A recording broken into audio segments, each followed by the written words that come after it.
आनंदम अज केवलम श्रीमन्निवृत्तीनाथेति ख्यातम दैवतम आश्रयितम ज्ञानेश्वरा करुणाकरा दयाळा तुमचा अनुग्रह लादलो पावन झालो चराचरी नमो सद्गुरु तुकया ज्ञान दीपा नमो सद्गुरु सच्चिदानंद रूपा नमो सद्गुरु भक्त कल्याण मूर्ती नमो सद्गुरु भास्करा पूर्ण कीर्ती मस्तक हे पायावरी या वारकरी संताच्या देहत वाहे प्रारब्धाधीन याचा मी काशीन भार वाहू सर्व माझा काळ तुझ्या चिंतने काया वाचा मनी इच्छितसे असतो.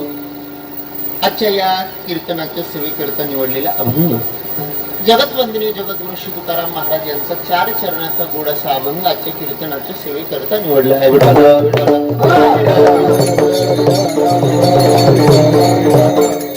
तुकाराम महाराजांनी या अभंगातून एक गोड विठाला विठाला महाराजांनी अभंगातून गोड असा सिद्धांत तुमच्या आमच्या समोर मांडलाय. महाराज सांगतात देहतवा ही प्रारब्धाधीन. हा जो तुम्हा आम्हाला मिळालेला मनुष्य देह आहे हा प्रारब्धाच्या अधीन असल्यामुळे आपल्या प्रारब्धात जसं असेल तसं घडणार आहे तसं सगळं होणार असल्यामुळे महाराज म्हणतात याचा मी काशीन भार वाहू. मग खऱ्या अर्थाने मी माझ्या प्रारब्धाने माझ्या जीवनामध्ये घडणाऱ्या गोष्टी जर घडणार असतील तर मी त्याविषयी चिंता करण्यापेक्षा माझा काळ मी भगवत चिंतनामध्ये घालवेल. सर्व माझा काळ तुझिया चिंतने काया वाचा मनी इच्छितसे. आणि तुकाराम महाराज सांगतात आपला काळ का एकदा चिंतनात गेला की मग त्याच्यापेक्षा वेगळा दुसरा लाभ नाही. लाभ तो न दिसे याहुनी परता आणि कदा तारा येणे जन्मे. या मनुष्य जन्मामध्ये आपला काळ भगवत चिंतनामध्ये जाणं याच्यापेक्षा वेगळा दुसरा लाभ नसल्यामुळे मी माझा काळ चिंतनामध्ये घालवेन. तुकाराम महाराज सांगतात या मनुष्य देहाला येण्याकरता 84 लक्ष योनीच्या फेरीमधून आपण सर्वजण भटकत भटकत इथपर्यंत येऊन पोहोचलेलो आहोत. अनेक जन्मामध्ये आपण हे सगळं दुःख भोगत इथपर्यंत आलोय. तुका म्हणे आलो सुसेत संकटे मी माझे ओखटे आहे देवा. सर्व माझा काळ तुझ्या चिंतने काया वाचा मनी इच्छितसे. या मनुष्य देहामध्ये आल्यानंतर भजनामध्ये चिंतनामध्ये माझा काळ गेला पाहिजे अशी अपेक्षा व्यक्त करणारा अभंगाच्या कीर्तनाच्या सेवेकरता निवडला आहे.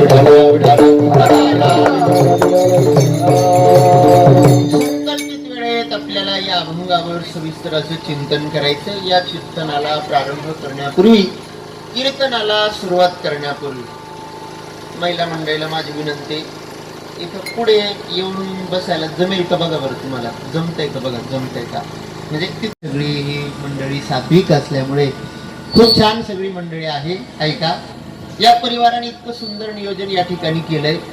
इतका चांगला मंडप या ठिकाणी दिला.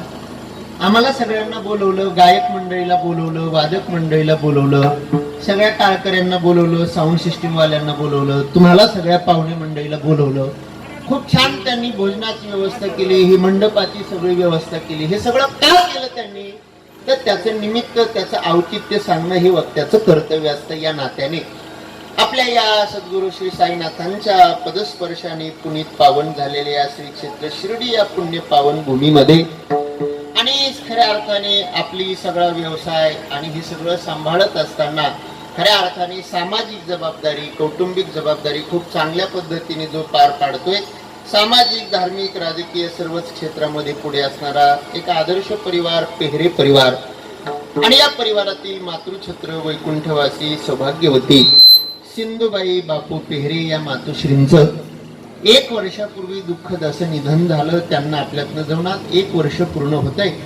त्यांच्या पश्चात त्यांचा मोठा परिवार आहे. त्यामध्ये त्यांचे पती श्री बापू रखमाजी पेहरे, त्यांचे सासरे श्री कोंडीराम आसराजी पेहरे, त्यांचे दीर श्री बाबासाहेब कोंडीराम पेहरे, त्यांची सुपुत्र श्री आनंद बापू पेहरे, श्री शंकर बापू पेहरे, त्यांचे जावई श्री गणेश मच्छिंद्र विधाटे, त्यांच्या सुकन्या सौभाग्यवती सुनंदा गणेश विधाटे, त्यांचे नातू चिरंजीव आयुष आनंद पेहरे, चिरंजीव आरव शंकर पेहरे, चिरंजीव साई गणेश विधाटे आणि समस्त पेहरे परिवार वैकुंठवासी आमच्या सिंधुबाईंच्या पश्चात आहे.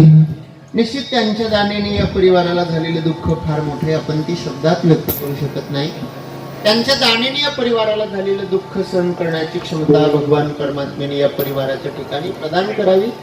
वैकुंठवासी आमच्या सिंधू आजींना एक चांगली गती प्राप्त व्हावी अशी प्रार्थना या निमित्ताने मी भगवान परमात्म्याच्या चरणी करतो आणि माझ्या या कीर्तन सेवेला प्रारंभ करतो. खऱ्या अर्थाने या कीर्तन सेवेचा योग ज्यांच्यामुळे जुळून आला ते माझ्यावरती अगदी लहानपणापासून आणि नितांत प्रेम करणारं व्यक्तिमत्व अर्थात आमचे श्री बापूसाहेबजी शिंदे.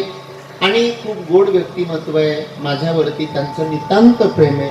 त्यांच्या प्रेमाचा परिपाक म्हणून मी आज तुमच्या समोर या कीर्तनाच्या सेवेकरता उपस्थित आहे.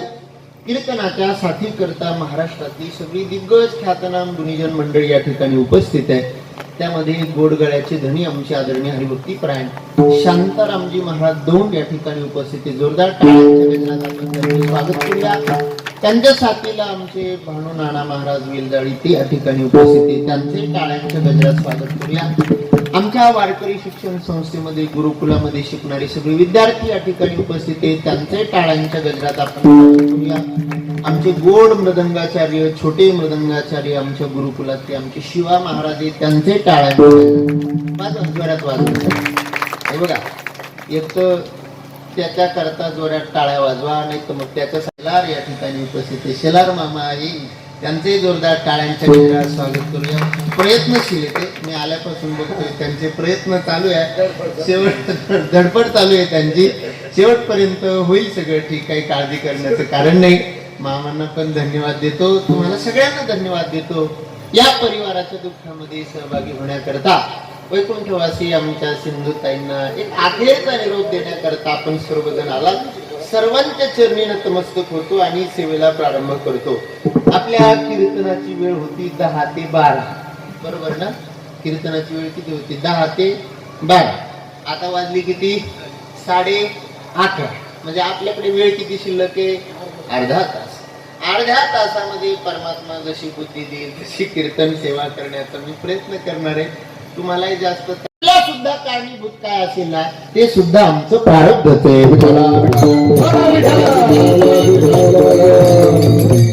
मृत्यू सुद्धा ठरतो कशाने? प्रारब्धाने. जन्म ठरतो प्रारब्धाने, मृत्यू सुद्धा ठरतो प्रारब्धाने. प्रारब्ध फार बलवत्तर असतं महाराज. मी सांगू तुम्हाला, माणसाच्या या जीवनाचा जर विचार केला तर आपलं संपूर्ण जीवन हे पराधीन जीवन आहे, परावलंबी जीवन आहे. या मनुष्य जीवनामध्ये आपण सर्वजण पारतंत्र्यात आहोत. कशाच्या पारतंत्र्यात?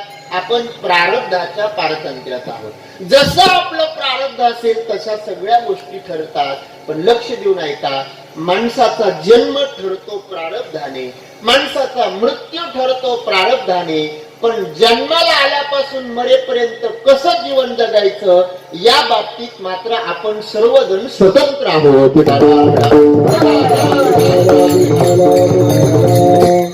जन्माच्या बाबतीत आपण पारतंत्र्यात आहे, मृत्यूच्या बाबतीत सुद्धा आपण पारतंत्र्यात आहे. पण ध्यानात घ्या, जन्माला आल्यापासून मरेपर्यंत कसं जीवन जगायचं या बाबतीत मात्र आपण कसे स्वतंत्र आहोत.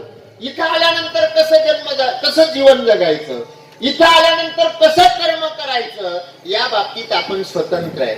आणि मी सांगू तुम्हाला, लक्ष देऊन ऐका, आपलं जन्म आणि आपला मृत्यू हे दोन शब्द जर पाहिले तर दोन्ही शब्द गुंतागुंतीचे. जन्म शब्द कसा आहे? ज, त्याचा पुढे न, न चा पाय मोडला त्याला म जोडला, अर्धा न आणि म मिळून काय झाला?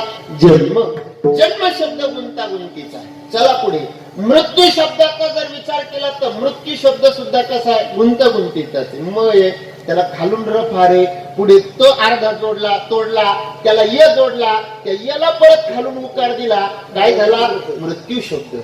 जन्म शब्द गुंतागुंतीचा आहे, मृत्यू शब्द गुंतागुंतीचा आहे. पण ध्यानात घ्या, जन्माला आल्यापासून मरेपर्यंतचा जो मधला काळ आहे ना त्याला जगणं म्हणतात. काय म्हणतात? जगणं म्हणतात. त्या जगणं शब्दामध्ये कुठे कोणता मात्रा नाही, कुठे उकार नाही, कुठे काना नाही. मृत्यू शब्द गुंतागुंतीचा आहे, जन्म शब्द गुंतागुंतीचा आहे, पण जन्माला आल्यापासून मध्ये मृत्यूपर्यंतचा जो मधला काळ त्याला जगणं म्हणतात ना, तो जगणं शब्द जसा सरळ आहे ना, तसं आपलं जगणं सुद्धा सरळ असलं पाहिजे. आणि आपल्या हातात काय? आपल्या हातात तेवढंच आहे. काय आपल्या हातात? मी सुरुवातीला बोलून गेलो, जगण्याच्या मध्ये जन्म आपल्या हातात नाही. कुठे जन्माला यायचं हे आपल्या हातात नाही. कसं मरायचं, कधी मरायचं, कुठे मरायचं हे तरी आपल्या हातात आहे का? नाही. मग आपल्या हातात काय? जन्माला आल्यापासून मृत्यूपर्यंत हे मधलं जगणं जे आहे ना, ते जगणं आपल्या हातात आहे. आणि माणसाने जीवन जगत असताना कसं जगावं आमची तुकोबराई सांगतात.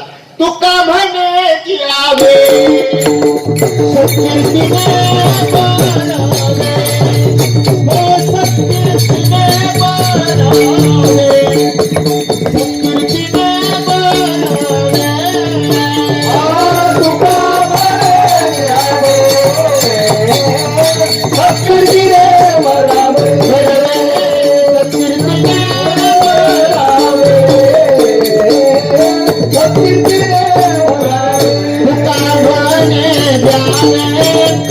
सत्कीर्तीने बनवे,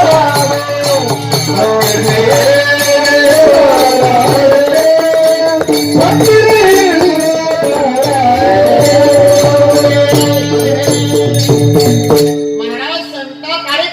जीवन जगलं पाहिजे. तुका म्हणे द्यावे सत्कीर्तीने बरवे.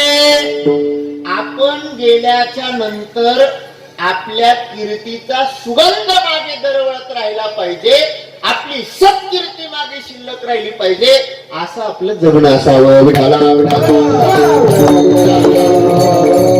सांगू तुम्हाला, जोपर्यंत आहे तोपर्यंत इथं जीवन जगताना कसं जगलं पाहिजे. खऱ्या अर्थाने सत्कर्म आपण जीवनामध्ये केलं पाहिजे. आणि आपण गेल्यानंतर आपल्या जाण्याची बातमी ज्याच्या कानावर पडेल ना, त्याच्या डोळ्यातून खळकन आपल्या करता दोन प्रेमाचे दुःखाचे अश्रू बाहेर पडले पाहिजे, असं आपलं जगणं असावं. कबीरदासजी सांगतात कसं जीवन जगावं ऐका. कबीरा जब हम पैदा हुए जग हसे हमरो.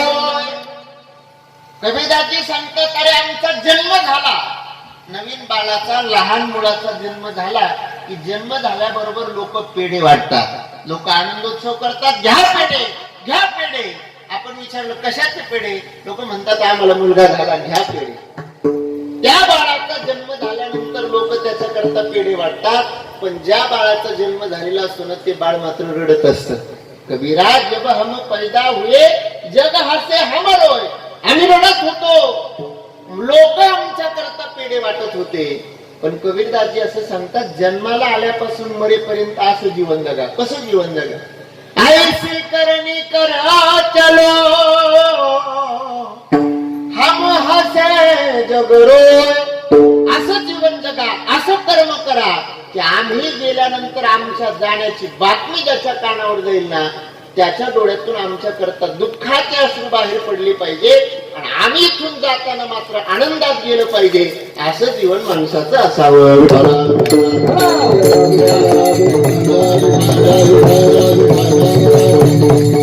उत्तमाची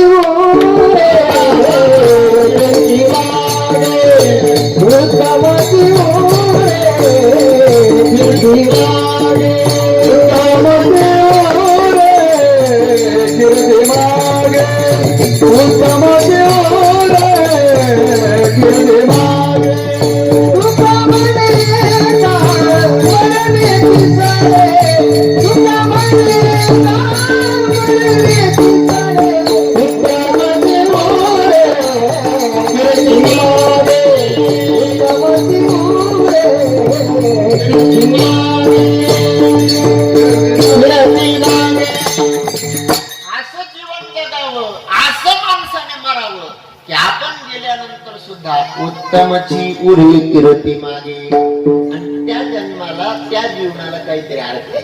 त्याचं माझी कितीतरी माणसं आहे, जन्माला आला ह्याला, पुढं काय, पुढं पाणी अशी तरी किती कितीतरी लोक जन्माला येतात महाराज, काय त्यांची कुठे नोंद नाही, कोणी त्यांना विचारत नाही. कितीतरी लोक येतात, किड्या मुंगीसारखं जीवन जगतात आणि मरतात. अशा जीवनाला काही अर्थ आहे का? नाही. इथं जीवन जगताना असं जीवन जगा, असं कर्म करा. भला किसी का कर न सको बुरा किसी का मत करना, पुष्प नहीं बन सकते तो तुम, काटे बन कर मत रहना. चांगलं जीवन जगावं, सत्कीर्ती सत्कर्म करावं आणि आपण गेल्यानंतर आपली कीर्ती मागे शिल्लक राहिली पाहिजे, असं जीवन जगावं.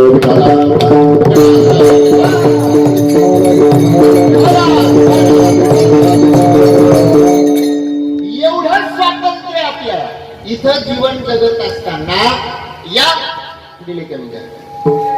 या मनुष्य जन्मामध्ये हे स्वातंत्र्य. काय स्वातंत्र्य? इथं जन्माला आल्याच्या नंतर कर्म करण्याचं स्वातंत्र्य आहे. तसं मनुष्य जन्माचा जर विचार केला तर बाकी सगळ्या गोष्टी प्रारब्धाच्या अधीन असतात.